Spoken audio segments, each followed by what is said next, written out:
Hi friends, എല്ലാവർക്കും പുതിയൊരു വീഡിയോയിലേക്ക് സ്വാഗതം.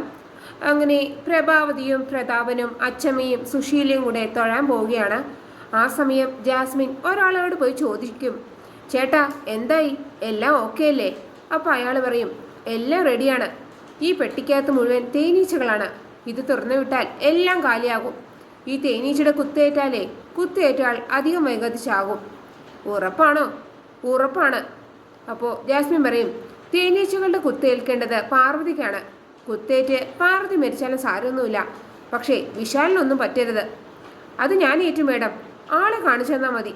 അപ്പോൾ ജാസ്മിൻ അയാളെയും കൂട്ടിക്കൊണ്ട് അവിടുന്ന് പോവുകയാണ് കേട്ടോ.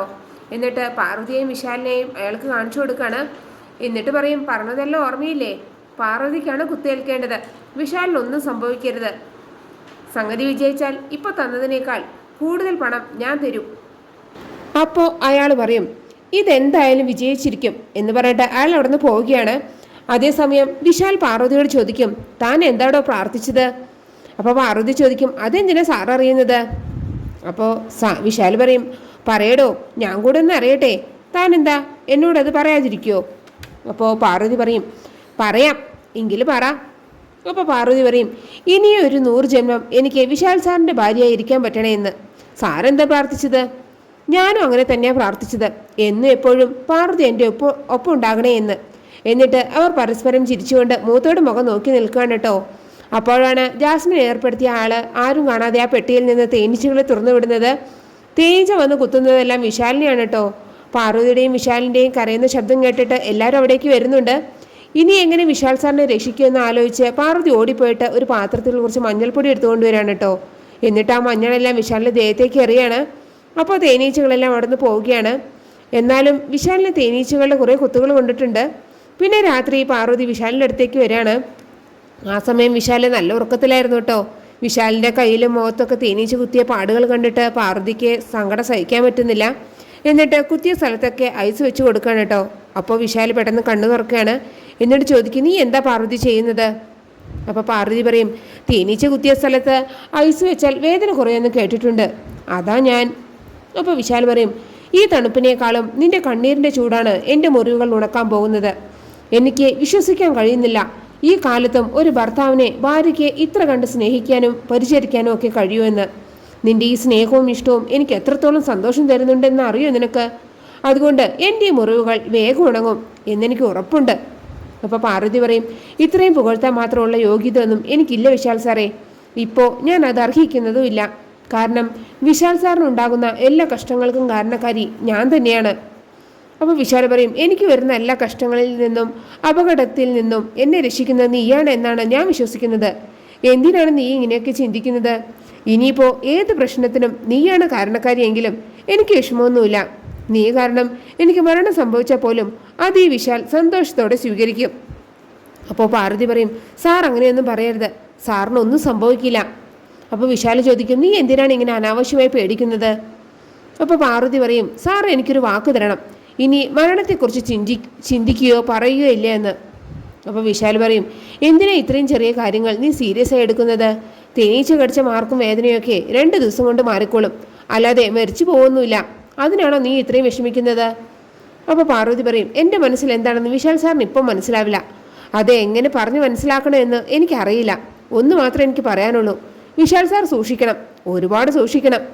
അപ്പോൾ വിശാൽ ചോദിക്കും, എന്ത് സൂക്ഷിക്കണം? എവിടെ സൂക്ഷിക്കണം? ആര് സൂക്ഷിക്കണം? അപ്പോൾ പാർവതി പറയും, വിശാൽ സാറ് എന്നെയാണ് സൂക്ഷിക്കേണ്ടത്. ഇത് കേൾക്കുമ്പോൾ വിശാൽ ചോദിക്കും, നിന്നെ സൂക്ഷിക്കാനോ? നീ എന്തൊക്കെയാ പാർവതി പറയുന്നത്? അപ്പോൾ പാർവതി പറയും, ഞാൻ കാരണമാണ് വിശാൽ സാറിന് ആപത്ത് വരാൻ പോകുന്നത്. വിശാൽ സാർ എന്നെ ഒന്ന് വിശ്വസിക്കണം. സാർ എനിക്ക് ഒരു സഹായം ചെയ്തു തരാമോ? എൻ്റെ ഈ 2 കൈകളൊന്ന് വെട്ടിമാറ്റാമോ?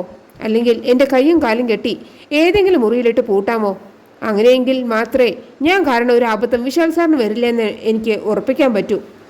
അപ്പോൾ വിശാൽ പറയും, റിലാക്സ് പാർവതി, റിലാക്സ്. നീ ഒന്ന് ആലോചിച്ച് നോക്ക്, എന്നെ ഓരോ തവണ ആപത്തിൽ നിന്ന് രക്ഷിച്ചത് നീയല്ലേ? ഞാനിന്ന് ജീവനോടെ ഇരിക്കാനുള്ള കാരണവും നീയാണ്. നിനക്ക് എൻ്റെ ജീവൻ സംരക്ഷിക്കാനുള്ള ശക്തിയുണ്ടെന്ന് ഞാൻ വിശ്വസിക്കുന്നു. എൻ്റെ രക്ഷക നീയാണെന്ന് നീ മനസ്സിലാക്കിയാൽ നിന്റെ മനസ്സിലെ പ്രശ്നങ്ങൾ അവിടെ അവസാനിക്കും. അപ്പോൾ പാർവതി പറയും, ഈ മുറിവിലൊക്കെ തേൻ പുരട്ടിയാലേ മുറിവ് പെട്ടെന്ന് ഉണങ്ങും, ഞാൻ പോയി അത് എടുത്തിട്ട് വരാം. അപ്പോൾ വിശാല പറയും, തേനീച്ച കുത്തിയുണ്ടായ മുറിവിന് തേനാണ് മരുന്നെന്ന് നീ ഇപ്പോൾ പറഞ്ഞു. അതുപോലെ നീ കാരണം എന്തെങ്കിലും അപകടം ഉണ്ടായാൽ അത് ശരിയാക്കാനുള്ള ശക്തി നിന്നിൽ തന്നെയുണ്ട്. നീ പോയി തേനെടുത്തിട്ട് വാ. അപ്പോൾ ശരിയെന്ന് പറഞ്ഞിട്ട് പാർവതി അവിടെ നിന്ന് പോവുകയാണ് കേട്ടോ.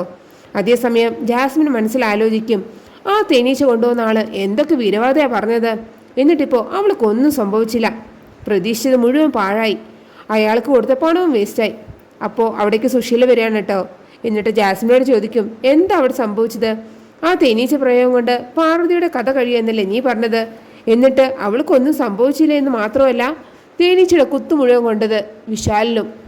അപ്പോൾ ജാസ്മിൻ പറയും, അത് തന്നെ ആൻറ്റി എനിക്കും മനസ്സിലാവാത്തത്. എന്തായാലും നമ്മുടെ പണി പാളിപ്പോയി. അപ്പോൾ സുശീല പറയും, അവളുടെ ആയുസിനെ അപാര ബലമാണല്ലോ. അപ്പോൾ ജാസ്മിൻ പറയും, ഞാൻ അങ്ങനെയൊന്നും പിന്മാറില്ല ആൻറ്റി. ആ പാർവതിയെ ഞാൻ നശിപ്പിച്ചിരിക്കും. അവളെ വെള്ളം പുതപ്പിച്ച് ഞാൻ കിടത്തും. അതെൻ്റെ വാശിയാണ്. അപ്പോൾ സുശീല ചോദിക്കും, ഇനി എന്താ നിൻ്റെ ഉദ്ദേശം? അപ്പോൾ ജാസ്മിൻ പറയും, വ്യക്തമായ പ്ലാനൊന്നുമില്ല. ഇന്ന് അവളെ ചിതയിലേക്ക് എടുക്കുമെന്നല്ലേ ഞാൻ കരുതിയത്. അത് പാളിപ്പോയില്ലേ. പെട്ടെന്നൊരു മാർഗം എൻ്റെ മനസ്സിലേക്ക് വരുന്നില്ല. പക്ഷേ പതിയിരുന്ന് ഞാൻ അവളെ കൊന്നിരിക്കും. അപ്പോൾ സുശീല പറയും, ഇനിയുള്ള നീക്കങ്ങൾ പഴുതടച്ച് വേണം. അടുത്ത അറ്റംപ്റ്റിൽ അവളുടെ ശവം വീണിരിക്കണം. അപ്പോൾ ജാസ്മിൻ പറയും, ശവം വീണിരിക്കും ആൻറ്റി. ആൻറ്റി അത് കാത്തിരുന്ന് കണ്ടോ എന്ന് പറഞ്ഞിട്ട് ജാസ്മിൻ അവിടെ നിന്ന് പോവുകയാണ്. പിന്നെ പിറ്റേ ദിവസം രാവിലെ പല്ലവി പാർവതിയുടെ മുറിയിൽ കയറിയിട്ട് പാർവതിയുടെ കുപ്പികളെല്ലാം എടുത്തിടുകയാണ് കേട്ടോ. അപ്പോഴാണ് വിപിൻ അതുവഴി വരുന്നത്. പല്ലവി വിപിനെ കണ്ടതും വിളിച്ച് നിർബന്ധമായിട്ട് പാർവതിയുടെ റൂമിലേക്ക് കൊണ്ടുവരികയാണ് കേട്ടോ. എന്നിട്ട് പറയും, സാർ ഇവിടെ ഇരിക്കേ, എനിക്ക് ബോറടിക്കുന്നു, നമുക്ക് കുറച്ച് നേരം സംസാരിച്ചിരിക്കാം. വിപിൻ പോകാൻ ശ്രമിക്കുന്നുണ്ടെങ്കിലും അപ്പോഴേക്കും പാർവതി അതുവഴി വരുന്നത് പല്ലവി കാണുകയാണ് കേട്ടോ. അപ്പോൾ പല്ലവി വിപിനോട് പറയും, അയ്യോ ചേച്ചി നമ്മളിവിടെ ഒരുമിച്ച് ഇവിടെ കണ്ടാലേ പ്രശ്നമാവും, നമുക്കിവിടെ കട്ടിനടിയിൽ ഒളിച്ചിരിക്കാം എന്ന് പറഞ്ഞിട്ട് വിപിനെയും കൂട്ടി പല്ലവി കട്ടിനടിയിൽ ഒളിച്ചിരിക്കുകയാണ് കേട്ടോ. പിന്നെ പാർവതി മുറിയിലേക്ക് വന്നിട്ട് മുഖമെല്ലാം കഴുകി തിരിച്ചു പോവുകയാണ്. പാർവതി പോയതും വിപിൻ പുറത്തേക്ക് ഇറങ്ങി പോവുകയാണ് കേട്ടോ. ഇത് അപ്പോൾ പല്ലവിക്ക് ദേഷ്യം വരികയാണ്. നല്ലൊരു അവസരമായിരുന്നു, ഈ ചേച്ചി കാരണം അതും പോയി എന്ന് പറയാണ്. അതേസമയം ഇൻഷുറൻസ് കമ്പനിയിൽ നിന്ന് ഒരാൾ വിശാലിൻ്റെ വീട്ടിലേക്ക് വരികയാണ് കേട്ടോ.